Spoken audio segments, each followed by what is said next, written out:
seeking the truth never gets old. Introducing June's Journey, the free-to-play mobile game that will immerse you in a thrilling murder mystery. Join June Parker as she uncovers hidden objects and clues to solve her sister's death in a beautifully illustrated world set in the Roaring '20s. With new chapters added every week, the excitement never ends. Download June's Journey now on your Android or iOS device, or play on PC through Facebook Games. A science story, huh? Is NYU scientist I felt right. I was so And I just thought, well, I had figured it out. It was that golden moment. Because science was on my side.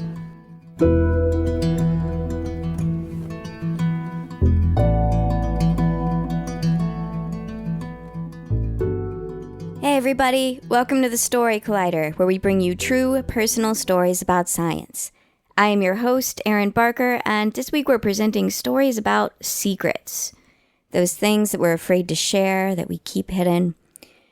But before we get started, I just want to quickly thank the whole Story Collider team for coming out to Ossining, New York last weekend for our annual producers retreat. They came from all over the world, whether it was California, Seattle, Atlanta, Canada, the UK, or even New Zealand. And we spent an amazing 2 days at the Bethany Arts Center up in Ossining, about an hour outside of New York City. Each night, we held storytelling shows in their beautiful chapel space, including on Saturday night, our fancy dress party. There may or may not be videos on the internet of me dancing to Lizzo in a dolphin costume. I can neither confirm nor deny. That's my own secret shame to deal with. We ended the night hanging out around Bethany Arts Center's fire pit out back, and I cannot tell you how magical it was. If you're looking for a destination for your upcoming creative retreat, go to bethanyarts.org and find out more. But for now, without any further ado, here are the two wonderful stories that we have to share with you today. Our first story is from Jenn M. It was recorded in June 2019 at Beer Baron in Washington, D.C. The theme that night was tipping points.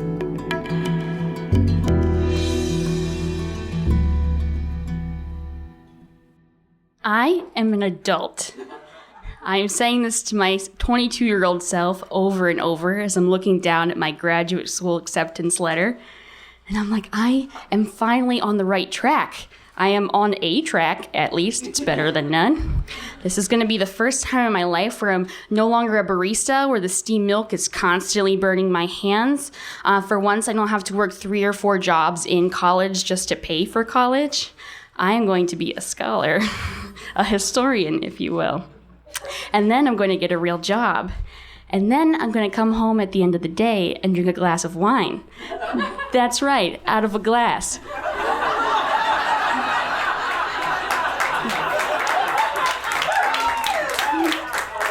Not a plastic LeBron James cup with a hologram of him doing a slam dunk.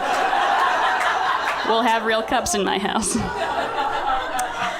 So for days after this, I'm sitting with this excitement and wonder about what adulthood is going to look at. I'm 22, I'm not 15, but I also notice while I'm super excited, I am exhausted and I'm nauseous and my breasts are swollen. When is the last time I had my period? I can't remember, so that's a bad sign. This is pre-tracking app, so I don't know. But you know what? It doesn't matter because I'm an adult now, remember? I'm very responsible. So I'm just going to go to the grocery store and get a pregnancy test. Bing, bam, boom. I get to the grocery store and I'm like, you know what? I'm already here. Let me just go get that negative so that I can go to the thrift store afterwards and enjoy the rest of my day. So I'm sitting in the bathroom and that pink circle starts to slowly fill up and I see a horizontal line. Negative. And I'm like, oh, yes, Jen, you paranoid idiot. Of course you weren't pregnant. And I look back down, and now that I see there is a vertical line on top of the horizontal line, positive, which is great for a GPA, but bad if you do not want to be pregnant. And I was like, no, how could this happen to me? I don't get laid. I'm a student. I don't just go parenting around. This is the first guy I hooked up with in a year, and look how it turned out. He was some random guy I met at a party, and then he wanted me to come over and watch Bad Boys 2. Naive me, I thought that's what he wanted to do. I was pretty disappointed when that wasn't the case. But here we are. So, for some reason, it's frowned upon to stay in the Safeway bathroom forever, so I have to leave, right? And the bathroom is on the other side of the store, so I'm all the way in the back, and I have to walk through. And I'm paranoid that somehow everyone in the grocery store knows I'm pregnant, and I'm also scared that they somehow think I stole the pregnancy test. I'm just like waiting for someone to point at me and go like, "We got a pregnant robber over here. Somebody get." They're like hiding their kids from me. So, all this newly found maturity I had gained as an adult has quickly dissipated. And now I am desperate for reassurance. And within a few hours, I tell everyone I knew I was pregnant. Horrible idea. Never do that. And, I should point out that I pretty much knew right away that I did not want a kid. I'm 22, I'm broke, this is the last thing I want. I want to go to school. But I'm also terrified, so I'm kind of hoping for reassurance from my loved ones. I'm hoping they'll say something like, "You know what, just make the decision that's best for you, you're going to be fine." But that's not the case, unfortunately. My best friend from high school was like, "What are you going to do? I'm against abortion, right?" And my family was like, "Oh, abortion, that doesn't sound like you. Maybe you should think about adoption." And the guy that got me pregnant called me in 5-minute intervals, and he was like, "Hey, Tim again, just want to make sure you're getting that abortion. Just so you know, it's the only way I'm going to support you. Prince Charming, I think he's single, ladies, if you're interested." Why am I not with him right now? And my boss at the time at the coffee shop was like, "Jen, you are going to be a great mom. Just work really hard and save your money," which, first of all, ew. No, thank you. And then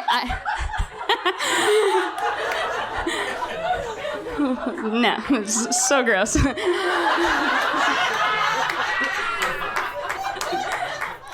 And, I thought about my situation at the time. I'm a barista, so I don't have money. And I'm living with a bunch of male roommates who are not exactly frat guys, but they're definitely the type of guys that, barge in your room on a Tuesday night, and they're like, "Take a shot with us, you coward! Stop doing your homework." One of them could only fall asleep if he was in the living room, sleeping on the couch, listening to Mad Max at full volume. I could quote that entire movie to you right now, and it's not by choice. So their reaction when I told them when I was pregnant was to look at each other and go, "House baby!" I know. I was like, no, absolutely not. So, as the shock is wearing off of all of these random voices just coming at my face is very overwhelming. At this point in my life, no one is supporting me, and also I don't know anyone that's had an abortion, so I feel entirely alone at this point. And the only way I can get through it is each night I would go into my car, and I would either drive or I would just sit there in my driveway, and I would play a Simon and Garfunkel CD in my car and just cry. And this was I was only pregnant about a week, but when I look back, it just feels like this long time, just this haze. And, even though it sounds really sad, it felt so good to cry. I was in shock, so I really wanted that emotion. And I would always listen to that CD when I was PMS and needed to cry, so it kind of felt like I was training up for this moment my whole life, And there was this particular lyric in Kathy's song, don't know if any of you know it, where they say, "The only truth I know is you." And that part always got me, in between sobs. I was like, "You're right, Paul Simon, I only know myself." You're so right. But that made me realize that I already knew what I wanted to do. I was just really scared, but, even though I was alone in this, that meant I had to take care of it alone. So I decided eventually that I was going to stop crying, and I was going to replace that Simon and Garfunkel CD with the self-titled Genesis album, and I was going to go get that fucking abortion. Go ahead and clap.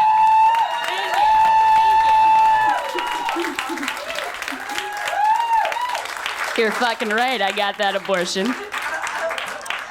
And, of course, after that, it was really hard because everyone in my life was still judgmental. So I had to lie to a lot of people and say I got a miscarriage so that I didn't have to deal with their judgments. And everyone else also made me feel really guilty about my decision. So even though I was relieved, I felt really guilty about it. And it took me about 2 years to get over that guilt and realize that it was totally fine. But it happened in one night. My friend came into town, and I knew that she was accepting, and I just kind of had a feeling that she was going to take it well. So I asked her to go for a walk with me in the dark so that I didn't have to face her. It was pretty much just shouting it out into the night. Said I had an abortion. And her response was like, oh yeah, I had 2 a few years back. My boyfriend was an asshole. And I was like, what? She's like, yeah, it's fine. And I was like, yes, I am fine. And I do not have to feel ashamed about it. In fact, I feel great. And it was so healing. And I hope I can do that for other people. Thank you so much.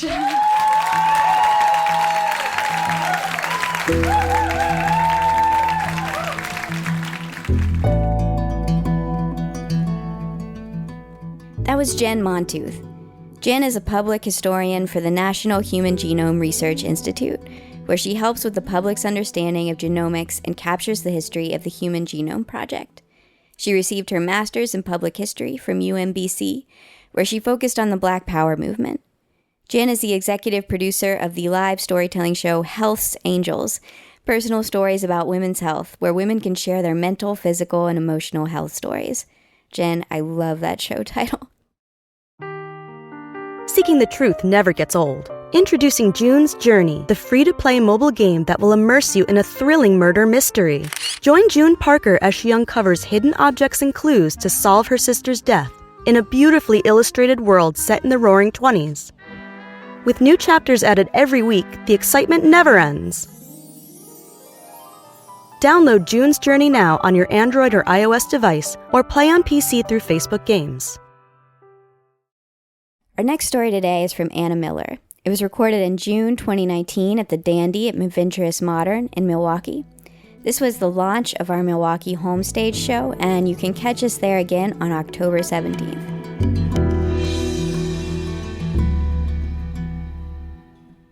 Speaking of my mom, when I was little, I thought that science was magic. So my mom used to say that as soon as you could walk, you could wonder. And I would ask her questions like, Mom, why is the moon made out of cheese? To which my professor of a mother would respond, actually, it's made out of elements like magnesium and aluminum. How do we know that, Mom? Well, the scientists built a big metal bird, and they flew it up into the sky, and they took pieces of the moon into their hands, and they brought them back down to Earth so that I could tell you what's in them. Science is magic, right? And Mom, why do I have to take medicine? This medicine is called an antibiotic, right? It's penicillin. It will help you feel better. How do you know, Mom? Well, the scientists discovered it hiding in mold. And they took these little soldiers and they crushed them up in their hands and they made pills that once you put in your body, will fight for you. Science is magic, right? And Mom, why does Dad drink all the time? I don't know. Does anybody know? Do the scientists know? Nobody knows, right? So I'm 7 years old and I'm wondering. So I go straight to the source. My dad, when he drank, he would drink Svedka straight out of the bottle. And he would sit at the kitchen table and sit just quietly by the window, and he would just drink his Svedka, and he would just stare at the space between atoms. And I remember asking him about it. The only time I think I ever directly asked him about it, I was 7 years old. I walked up to him and I said, "Dad, does it taste that good?" And he didn't even look at me. He just stared at the space between atoms, and he just said, "Go to your room, sweetie." And so that night, I went into the cabinet where my mom kept the household cleaning supplies and the Mr. Yuck stickers that she would stick diligently onto everything we were not supposed to drink. This is not juice. And I took all the Mr. Yuck stickers and I covered his Svedka bottle in them, and he still finished the bottle. Why? Right?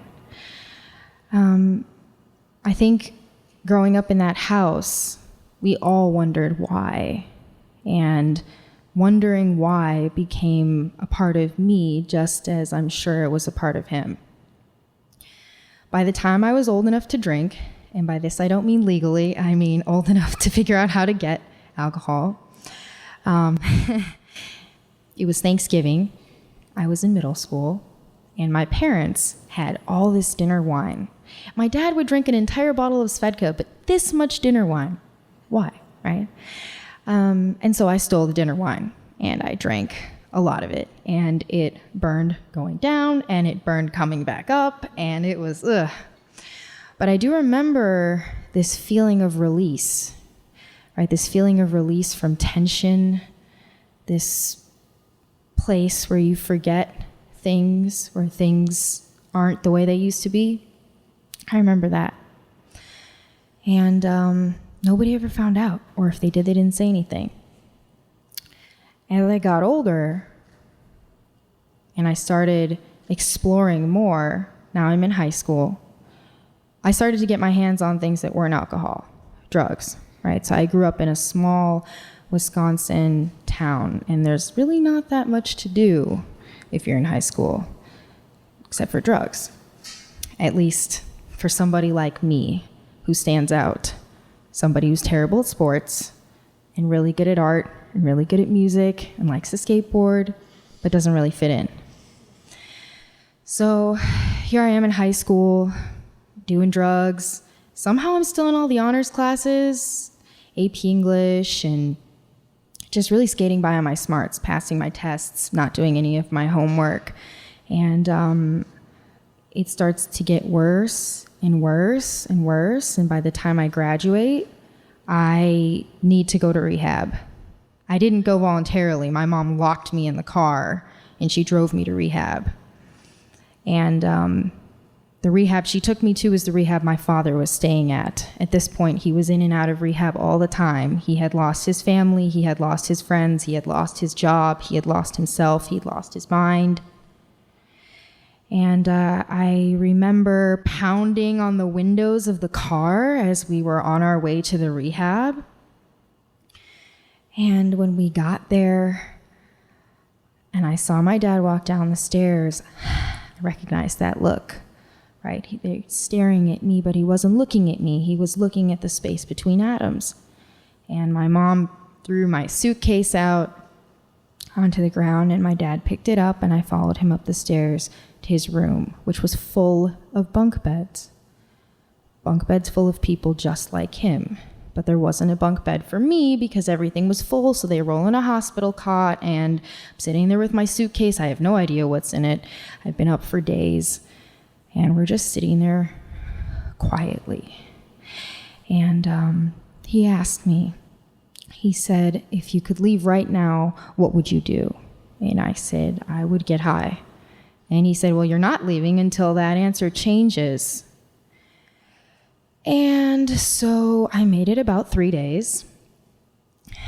There were all of these older men in there, and some of them talked way too much, and some of them didn't talk at all. And by the end of those 3 days, I realized that if I continued down the path I was on, I would also end up with my own bunk bed. So I called my mom, I went home, and I tried to start over. Like I said, I had been skating by on my smarts, so I was passing all my tests. So I had a good enough GPA and I had good enough ACT score to get into college. And my mom, being a professor, she kind of helped me slide under the door. And I got into our local four-year college, University of Wisconsin River Falls. So I get into college, I sign up for all my classes, I start going to all the freshman orientations, and I meet all the wrong people immediately. Start going to parties. I'm like, this is awesome. So great. So many people like me. The problem was everyone was like me, right? So I'm drinking, I'm not going to class, I relapse, and I stop going to college. I cut off my family, and I'm living in an attic with some other artists, and I'm just doing drugs all the time. And I think at this point, I'm 19 years old, and I didn't really realize how bad it was getting because everyone around me was acting like everything was fine, right? Until this one day I looked in the mirror, and I'm not proud of this, but the truth is, being young, being pretty, I could talk my way into getting a lot of free drugs, a lot of free stuff. But at this point, I remember looking in the mirror and I could see the outlines of the bones in my cheeks, and I was no longer pretty. My hair was falling out. My eyes were just too big for my face. And I couldn't stand up straight because I had pneumonia, which I couldn't feel because I was doing drugs. I wasn't eating, I wasn't sleeping, and I was falling apart. And I looked in the mirror and I saw the space between atoms. So I called my mom. Like the prodigal son returning home, I packed anything that I owned, which wasn't much, into garbage bags, and I begged her to take me back. And she said, I'll take you back if you go to college. At this point, I'm really sick. So it takes me a few months to recover, but I do go back to college. And I cut everybody off. I say, all right, you know what? I got close again this time, but not again. This time, I got this. I'm going to cut everybody off. I'm going to start over. But I have no friends. I have nothing to do. So I just do my homework. And it takes me about a month before I realize the wonder is still there. And college is the best place in the entire world because nobody's telling you, hey, we're cutting funding to the art program. Hey, we're cutting funding to the foreign language program and giving it to the football kids again. Now I can take French film. I can take psychology. I can take art history classes. I can take epigenetics. I can take neuroscience. Anything I've ever wondered about right there at my fingertips. And I'm a minority, so I get half my school paid for. I didn't realize at the time how important neuroscience would become to me, but neuroscience over the next few years became my life. Neuroscience is the study of the biological manifestation of behavior. So where psychology is talked about more as a soft science, neuroscience tries to find the cellular basis of behavior and of disease. It's fascinating. And it's mysterious. We really don't know that much about the brain. And this was so tempting to me. I would ask my professor, why? And they would say, well, we don't know. Scientists haven't figured that out yet. Wow, magic, right? Something incomprehensible. And I said, I want that to be me. I want to be a scientist. How do I do that? So I started asking questions, and then before I knew it, the only neuroscientist at our school gave me the chance to do research with him. And what did I want to do research on? Addiction. Luckily, he had some experience doing this type of research. So we did research on nicotine addiction using an animal model of self-administration, where an animal will press a lever and receive an injection through a catheter of nicotine. Because, a rat can't really hold a cigarette. And what we found was that when we chronically stressed our rats, obviously all according to protocol, and then gave them the chance to self-administer nicotine, even if they hadn't touched it for months, with stress, they'd go right back to it. Fascinating, right? And you could find the biological differences based on how much stress hormone was flowing through the rat at the time, therefore, and how much nicotine. It was all malleable, fascinating, right? Breaking down this mystery into data. And before I knew it, I was president of the Honor Society. I was presenting my research at Berkeley. I was presenting my research at the Society for Neuroscience, and I was applying to grad school. I applied to 30 different programs. The acceptance rate's 2%, and I got into 3 of them. So now I'm flying across the country, meeting all of these professors, you know, who I used to be, but a shadow in the past, you know. I am now the top of my class. I'm that girl in the front row with her hand up that everyone rolls their eyes about. So I get into grad school here in Milwaukee at Marquette. I get a full ride to get my doctorate, $100,000. Coming from an immigrant family, this is, oh, you've made it. A doctor. Nice. Whew, thought you were going to be an artist for a sec there. So I get into grad school, and I am just elated, right? Because who I was, that girl looking in the mirror, nothing but a memory in the past. So here I am in grad school, super excited, 22 years old. I'm taking classes, I'm teaching classes, I'm giving lectures, I'm volunteering, I'm working for the postdoc, I'm working for the senior grad student, I'm writing my thesis, and I'm learning these complicated laboratory techniques, confocal microscopy, immunohistochemistry. I'm working around the clock. And at first, I'm so excited that I don't really notice how much I'm working, and then I'm working all the time. I'm going to the lab at 6 in the morning when it's dark, and I'm leaving the lab at 7 p.m. and it's dark because this is Wisconsin. And I start to not eat, I start to not sleep because I just want to be perfect, right? I just really, really want to prove that I deserve to be here. There were only 3 people admitted in my class, and one of them came from Yale. So here I am, right? But I deserve to be here. I'm going to work and I'm going to prove I deserve to be here. And the lab that I joined, it researches cocaine addiction and stress.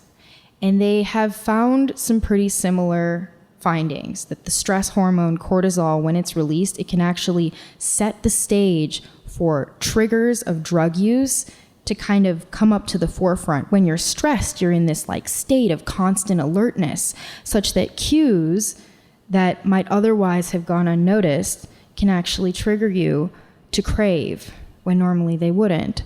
So we're researching this, and it's fascinating, and I get published. As a first-year student in the Journal of Neuroscience. 6th author, but hey, counts. And I am, once again, traveling and presenting my research, and everything's amazing, and I finally made it, and I'm doing the thing that I'm supposed to do, right? And who I was is just a memory in the past. And then it happens. Trauma. I went through a horrible assault experience, and I became what I was studying. I'm chronically stressed, as most graduate students are, and now I've gone through trauma. Trauma changes your brain chemistry. Trauma, it can make you more vulnerable, right, on a biological level. And this is something I study. This is something I know about. But it's not going to apply to me. It's not going to apply to me because, you know, I deserve to be here, and I'm not who I was. So I'm just going to work harder, and I'm just going to do my best to try and not let it affect me. That's not how you deal with trauma, spoiler alert. So I get a therapist, and I start doing music again, seriously. Funny thing about music is that music is like magic too. If you hold up your fist like this and you put your thumb and your pinky to the side and pretend this is a brain, this part in here, this center part, is your limbic system. Pretend that's your limbic system right there. That's your amygdala. It's this part of your brain that processes emotion. And either one of these sides, your pinky and your thumb, this is your temporal lobe of your cortex. This is where your auditory processing takes place. There is a direct wired connection between your ears and your amygdala. And that's why music can wake people from comas, why it can remind an Alzheimer's patient who they are, where they were. Something about music and sound is directly wired into our memory. And so I use music as therapy to access the emotions that I was shoving as far deep as I could. And it kind of worked for a while, but the problem with chronic stress is it's chronic. So I didn't get to stop being in graduate school. Now I'm in my second year. Now I have to do my master's thesis. And so once again, I'm running around because I have to top myself. I was 6th author. Now I want to be 3rd author so that I can be 1st author 2 years from now, right? And I'm pushing myself and I'm pushing myself and I'm pushing myself, and I'm not sleeping and I'm not eating and my hair is turning gray. I'm 23. And I relapsed. And I tried to hide it because I didn't know what to do, because I'm here and I deserve to be here and I'm not that person that I was. A few months go by and I have to give my outline for my master's thesis. So I go to my PI to do that, to give him my master's thesis, and I walk in and he blindsides me. And he says, "You failed your final in neuroscience foundations." Whoa.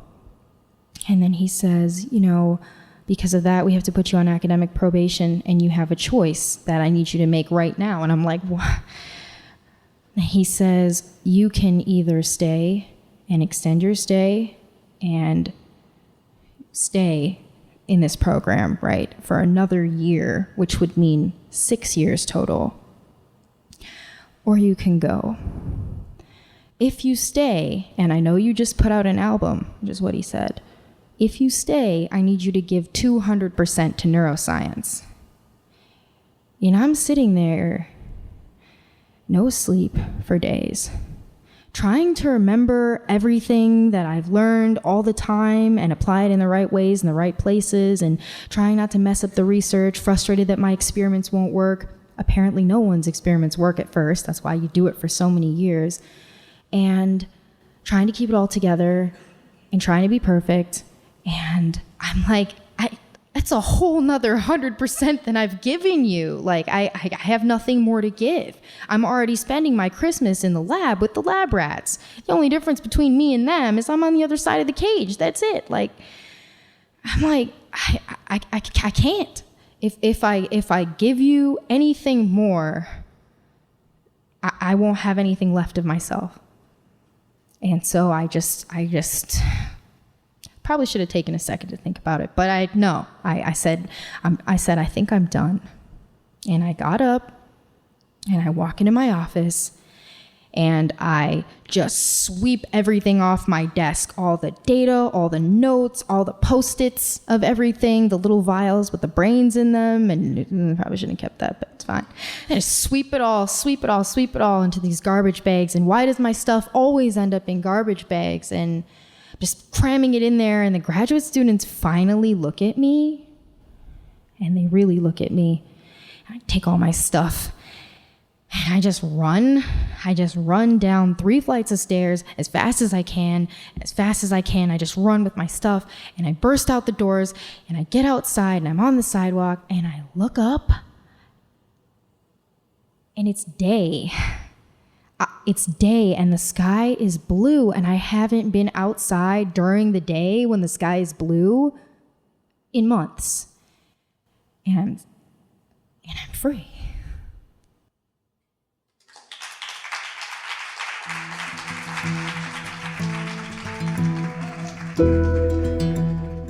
That was Anna Miller.